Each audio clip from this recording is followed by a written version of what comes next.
क्या आपने कभी सोचा है कि जिस थिएटर में आप हंसते हैं, डरते हैं, फिल्म देखते हैं, वहीं अगर कोई अदृश्य दर्शक भी बैठा हो? नमस्कार दोस्तों, आज हम बात करने वाले हैं बेंगलुरु के एक ऐसे थिएटर की जहां कहा जाता है कि एक महिला की आत्मा आज भी हर शो में मौजूद रहती है। Bengaluru, IT city, traffic, night life, लेकिन इसी चमक दमक के बीच छिपा है एक पुराना थिएटर जिसके बारे में स्टाफ आपस में फुसफुसाकर बात करता है। कहा जाता है कि इस थिएटर में सालों पहले एक महिला की रहस्यमय मौत हुई थी। कुछ लोग कहते हैं वो एक अभिनेत्री थी, कुछ कहते हैं वो रोज अकेले आखिरी शो देखने आती थी। लेकिन सच क्या है? क्या वाकई उस थिएटर में कोई आत्मा है? मैंने इस रहस्य के बारे में थिएटर के कर्मचारियों से बात की और जो उन्होंने बताया वो सुनकर मेरे रोंगटे खड़े हो गए।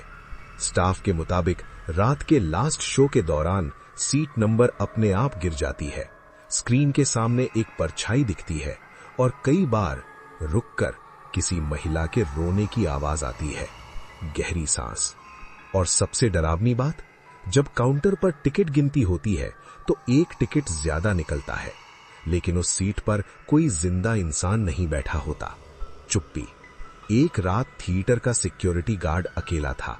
उसने मुझे बताया, सर रात 2 बजे सीसीटीवी में एक औरत सफेद साड़ी में स्क्रीन की तरफ देखती दिखी, लेकिन थिएटर खाली था।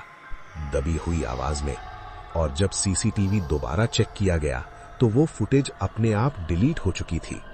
लेकिन सवाल ये है कि आखिर वो महिला हर रात वहां क्यों आती है? मान्यता है कि उस महिला की मौत अधूरी इच्छा के साथ हुई थी। उसे फिल्में बेहद पसंद थीं और शायद इसी वजह से उसकी आत्मा आज भी हर शो में एक दर्शक बनकर बैठती है।